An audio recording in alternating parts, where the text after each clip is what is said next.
چونکہ قیامت سے پہلے ایک ہوا چلے گی جس سے سارے اہل ایمان مر جائیں گے، ایک کلمہ گو مسلمان دنیا پہ زندہ نہیں بچے گا، صرف غیر مسلم ہوں گے، ایک بھی لا الہ الا اللہ کہنے والا نہیں ہوگا۔ اور قیامت سے 30 سال پہلے، قیامت سے 30 سال پہلے بچے پیدا ہونے بند ہو جائیں گے کہ کسی بچے پر قیامت نہیں آئے گی۔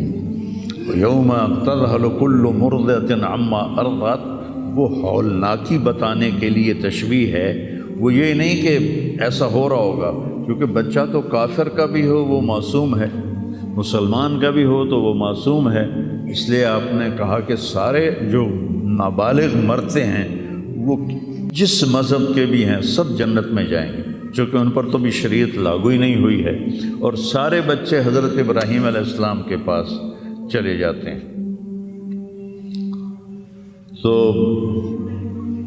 تو حدیث پاک میں آتا ہے جتنے اہل ایمان کے بچے بالغ ہونے سے پہلے، پیدا ہونے سے لے کر 15 سال سے پہلے تک جو فوت ہو جاتے ہیں، سب حضرت ابراہیم علیہ السلام کے پاس ہوتے ہیں، ساری نسل ابراہیم علیہ السلام کے پاس، اور وہ ان کے باپ ہوتے ہیں، اور ان کے ساتھ وہ اپنی وہاں کی جنت کے مزے لیتے ہیں، پتہ نہیں کیا لیتے ہیں، ان میں تو کوئی نہیں پتہ۔ بس آپ نے اپنے بیٹے کے بارے میں فرمایا، حضرت ابراہیم رضی اللہ تعالیٰ عنہ علیہ السلام، چونکہ وہ ابھی ماں کا دودھ پیتے تھے، ان کا انتقال ہو گیا، تو آپ نے فرمایا اللہ تعالیٰ نے جنت میں ایک حور کو مقرر کر دیا ہے ابراہیم کو دودھ پلانے کے لیے، سبحان، اور کسی بچے کے بارے میں ایسی بات نہیں ہے۔ تو ڈران والی گل کوئی نہیں، ساڈو تے قیامت نہیں ہوندی، 30 سال پہلے بچے پیدا ہونے بند ہو جائیں گے، قیامت 30 اور 30 سے اوپر کی عمر کے لوگوں پر ہوگی، اور وہ جانوروں کی طرح ہوں گے، سڑکوں پہ زنا کریں گے، اور ہر انسانی جو اخلاق ہیں ان سے وہ خالی ہو جائیں گے، ان سے وہ خالی ہو جائیں گے۔ یہ امت کے اوپر امتحان ہے۔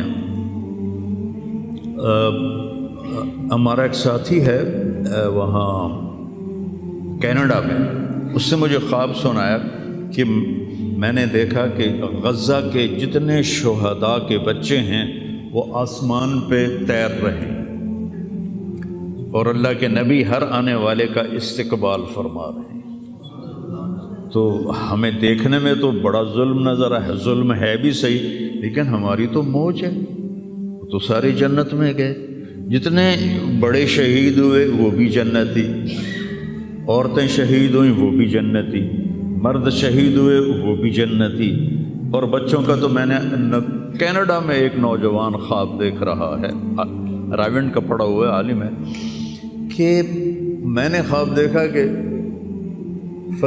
غزہ کے شہداء کے بچے آسمان پر تیر رہے ہیں، اور اللہ کے نبی ہر آنے والے بچے کا استقبال فرما رہے ہیں۔ ساڑی تو موج ہو گئی، ہمیں دیکھنے میں موت نظر آتی ہے، حقیقت میں دیکھو ایک ہوتا ہے کامیاب ہونا، اور ایک ہوتا ہے فتح پانا، ایک ہوتا ہے ناکام ہونا، اور ایک ہوتا ہے شکست کھانا۔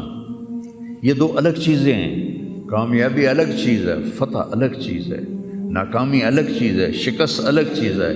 کربلا کے میدان میں سب سے مقدس خون بہایا گیا، سب سے پاکیزہ خون بہایا گیا، اور ان سب کو شکست ہو گئی، اور وہ سارے گردنیں کٹوا کے نیزوں پہ چڑھ گئے، لیکن وہ ناکام نہیں ہیں، وہ کامیاب ہیں۔ انہیں شکست ہوئی ہے، انہیں ناکامی نہیں ہوئی، وہ کامیاب ہیں۔ اور شمر کا لشکر وہ فتح پایا ہے، وہ کامیاب نہیں ہے، انہوں نے فتح پائی، کامیاب نہیں ہے۔ ابن زیاد کی گردن کٹ کے جب لائی گئی مصعب بن عمیر کے سامنے، جیسے حضرت حسین علیہ السلام کی گردن کٹی ہوئی ابن زیاد کے سامنے رکھی گئی تو وہ ایسے منہ پہ چھڑیاں مار کر کہنے لگا میں نے ایسا خوبصورت چہرہ آج تک نہیں دیکھا جو مرنے کے بعد بھی اتنا چمکتا۔ کٹی ہوئی ابن زیاد کے سامنے رکھی گئی تو وہ ایسے منہ پہ چھڑیاں مار کر کہنے لگا میں نے ایسا خوبصورت چہرہ آج تک نہیں دیکھا جو مرنے کے بعد بھی اتنا چمکتا ہوا تر و تازہ ہو۔ تو حضرت ابو برزہ اسلمی رضی اللہ تعالیٰ عنہ نے کھڑے ہو کر روتے ہوئے فرمایا کہ ظالم یہ چھڑی یہاں سے ہٹا لے، میں نے ان ہونٹوں پہ اللہ کے نبی کے ہونٹوں کو لگتے ہوئے دیکھا ہوا۔ تو کہنے لگا تو بوڑھا ہو گیا ورنہ تیرا بھی سر اڑا دیتا میں۔ تو جب اللہ تعالیٰ انتقام لینے پر آئے اور ابن زیاد کو قتل کیا گیا اور اس کی کٹی ہوئی گردن آئی حضرت مصعب بن عمیر کے سامنے، تو ایک دم مجمع میں ہلچل مچی، جاءت وہ آیا، کیا دیکھا؟ ایک چھوٹا سا سانپ، اتنا انتہائی تیز، وہ تیزی سے آیا اور اس کی ناک میں داخل ہوا اور منہ سے نکل گیا، پھر اس کی ناک میں داخل ہوا اور منہ سے نکل گیا، پھر اس کی ناک میں داخل ہوا، پھر اس کے منہ سے نکل کے پھر غائب ہو گیا۔ تھوڑی دیر کے بعد پھر آواز آئی، وہ آیا، تو دیکھا وہ بھی سانپ پھر آ رہا ہے اور آ کر اس کی ناک میں داخل ہوا اور پھر نکلا نہیں، اندر ہی غائب ہو گیا۔ فتح پائی ابن زیاد نے لیکن ناکام ہو گیا، شکست کھائی امام حسین علیہ السلام اور ان کے 72 ساتھیوں نے، لیکن وہ کامیاب ہو گئے۔ جنگ سے پہلے آپ کو اونگ آ گئی تو آنکھ کھلی تو آپ ہنسنے لگے۔ حضرت زینب نے پوچھا یہ کوئی ہنسنے کا موقع ہے، کیوں ہنسے ہو؟ کہا خواب میں اللہ کے نبی ملے ہیں، کہہ رہے بیٹا میں تمہیں لینے کے لیے آ چکا ہوں۔ تو دیکھنے میں شکست ہوئی ہے لیکن وہ کامیاب ہیں۔ عمر بن سعد کو فتح ہوئی ہے، وہ ناکام ہے۔ عمر بن سعد کی کٹی ہوئی گردن بے مختار کے سامنے رکھی گئی، اللہ تعالیٰ نے ایک کو زندہ نہیں چھوڑا، جتنے بھی قاتلین حسین تھے سب قتل ہوئے۔ حضرت عثمان کے قاتل سب طبعی موت نہیں مرے، سب ذلت کی موت مرے۔ تو بھائیو یہ امتحان کی جگہ ہے، اللہ اپنے نبی کی امت کے گناہوں کو دھونے کے لیے ایسے حالات لاتا ہے۔ سب آپ نے فرمایا جتنا مجھے ڈرایا گیا اتنا کسی کو نہیں ڈرایا گیا۔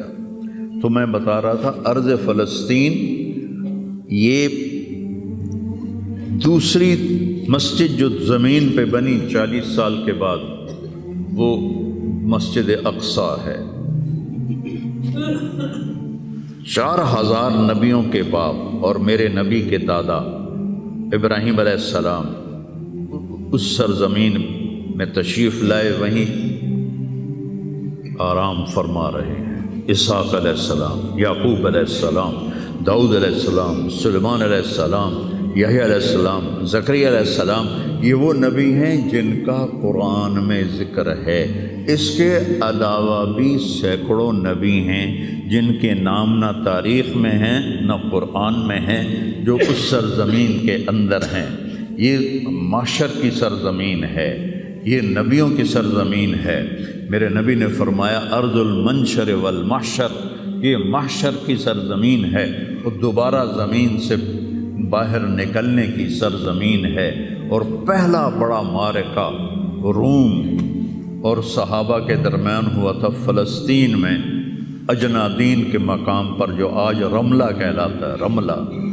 رملہ کے قریب یہ روم کی تعداد 90,000 تھی اور صحابہ کی تعداد 30,000 تھی، اور خالد ابن ولید رضی اللہ تعالیٰ عنہ وہ لشکر کے امیر تھے۔ اس وقت وہ عراق میں تھے۔ جب حضرت ابو بکر صدیق کو پتہ چلا کہ جو 18 دن کا تھا اور ایک راستہ تھا جس سے لوگ آتے جاتے تھے وہ 2 مہینے کا تھا، تو حضرت خالد نے فرمایا میں اس صحرا کو پار کروں گا۔ لوگوں نے کہا ہم بھوک سے مر جائیں گے، پیاس سے مر جائیں گے۔ کہا جس لشکر میں رافع ابن عمیرہ ہو وہ لشکر ہلاک نہیں ہو سکتا۔ آئے اشاق گئے وعدہ فردہ لے کر، اب انہیں ڈھونڈ چراغ رخ زیبا لے کر آئے تھے کچھ لوگ جو اللہ کو راضی کر کے دوستی لگا کے دکھا گئے، کب اپنی آنکھوں سے ڈھونڈ چراغ رخ زیبا، تمہیں نظر کوئی نہیں آئیں گے، مرد نظر آئیں گے، انسان کوئی نہیں نظر آئے گا، عورتیں نظر آئیں گی، انسان کوئی نہیں نظر آئے گا۔ تو فرمایا جس لشکر میں رافع ہو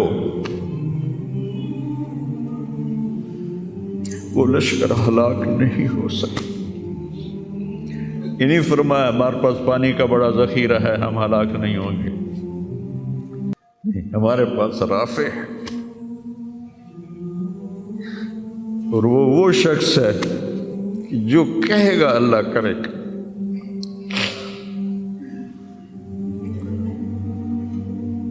18 دن میں اس کو پار کیا، اور ایک مقام پر آ کر پانی ختم ہو گیا، 3 دن بغیر پانی کے گزارے۔ تو صحابہ نے کہا کہ اب ہم مرتے ہیں، طاقت نہیں ہے، کہا رافع کو بلاؤ۔ رافع کی آنکھیں خراب تھی، فرمانے لگے رافع پانی چاہیے، کہنے لگے اچھا مجھے بتاؤ کہاں ہیں ہم، کیونکہ وہ دیکھ نہیں پا رہے تھے۔ تو انہوں نے فرمایا کہ فلاں جگہ۔ اب صحرا میں تو کوئی نشان منزل ہوتا ہی نہیں، تو کوئی انہوں نے جھاڑیاں بتائیں، کہنے لگے کچھ جھاڑیاں دیکھو ایک طرف کٹھی ہوں، کٹھی جھاڑیوں کا کوئی جھنڈ ہو، مجھے بتاؤ ہے؟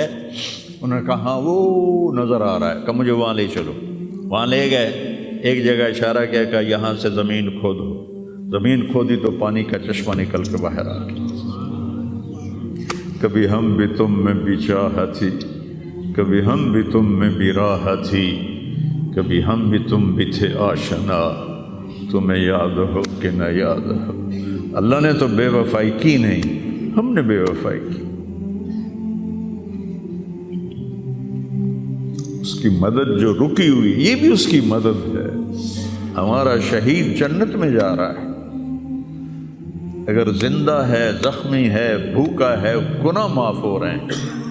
جہنم کی آگ سے ایک سوئی کا نکا عام آدمی ویکھ ہی نہیں سکتا، دھاگا نہیں پا سکتا، جس دن کی نظر کمزور ہوئے، اتنا چھوٹا ہوتا ہے۔ میرے نبی فرمایا، جبریل علیہ السلام نے آ کے عرض کیا یا رسول اللہ، سوئی کے نکے کے برابر اگر جہنم کی دیوار میں سوراخ ہو جائے تو اس میں سے جو آگ کی چنگاری نکلے گی پوری دنیا کو کوئلہ بنا دے گی۔ اس کے سامنے یہ تکلیف تو بڑی تھوڑی ہے، لیکن بات اصل یہ ہے کہ ہم نے اللہ سے دوستی چھوڑ دی۔ یہودیوں کو گالیاں بعد میں دو، پہلے ہم اپنے گریبان، تجھے کیوں فکر ہے اے گل دلے صد چاک بلبل کی، تو اپنے پیرہن کے چاک تو پہلے رفو کر لے۔ کتنا جھوٹ بولا جا رہا ہے، کتنے جھوٹے مقدمے ہیں، کتنی والدین کی نافرمانی ہے، کتنے گھریلو ناچاکیاں ہیں، کتنا سود چل رہا ہے، کتنا شراب کے ٹھیکے چل رہے ہیں، کتنے لوگ نمازیں چھوڑ چکے ہیں۔ صرف حکمرانوں کو میں کیا گلہ دوں، آج ہم سارے اس حمام میں ننگے ہیں۔ تو یہ اللہ کی رحمت ہے، اگر کسی کو اللہ نے اس امت کو اگر دنیا میں وہ جھٹکے دیتا ہے۔ مجھے ایک آیت بھی یاد آ گئی، دونوں کو حال بتاتا ہوں۔ ایک ہے جنہوں نے اللہ کو نہیں مانا، تو اللہ کہتا ہے ذرہم یأکلوا ویتمتعوا ویلہہم الامل فسوف یعلمون۔ میرے محبوب کرن دے انہاں نوں موج میلا، 4 دہاڑے انہاں نوں موج میلا کرن دے انہاں نوں میرے کول آون دے، ووڑ ویکھی میں کی کرنا، ٹھیک ہو گئی۔ ہمارے بارے میں کیا کہا، وَلَنُذِيقَنَّهُم مِّنَ الْعَذَابِ الْأَدْنَىٰ دُونَ الْعَذَابِ الْأَكْبَرِ لَعَلَّهُمْ يَرْجِعُونَ۔ میں تمہیں دنیا میں چھوٹے چھوٹے عذاب دوں گا، بڑا عذاب نہیں دوں گا آخرت کا۔ یہ غزہ کی جو تباہی ہے یہ چھوٹا عذاب ہے، یہ چھوٹی تکلیف ہے۔ دون العذاب الاکبر، فَيُعَذِّبُهُ اللَّهُ الْعَذَابَ الْأَكْبَرَ يَصْلَى النَّارَ الْكُبْرَى، اور عذاب اکبر نار کبرا جہنم ہے۔ تو میرا اللہ کہہ رہا ہے کہ میں تمہیں چھوٹے چھوٹے عذاب دوں گا، بڑا عذاب نہیں دوں گا، تاکہ تم توبہ کر کے میری طرف آ جاؤ، اور جو مجھے نہیں مانتے انہوں نے چھٹی دیتے۔ جو بچہ اسکول میں پڑھتا ہے اسی کی حاضری ہوتی ہے، غیر حاضری ہوتی ہے۔ جو پڑھتا ہی نہیں تو اس کی کون حاضری لیتا ہے یا غیر حاضری لیتا ہے؟ اپنے بچہ کوئی غلطی کرے تو اس کو تنبیہ کی جاتی ہے، گلی کا بچہ کوئی کچھ کرے تو ہم نے کبھی دیکھا ہے کہ کیا کر رہا ہے؟ یہ امت میرے اللہ کی لاڈلی امت،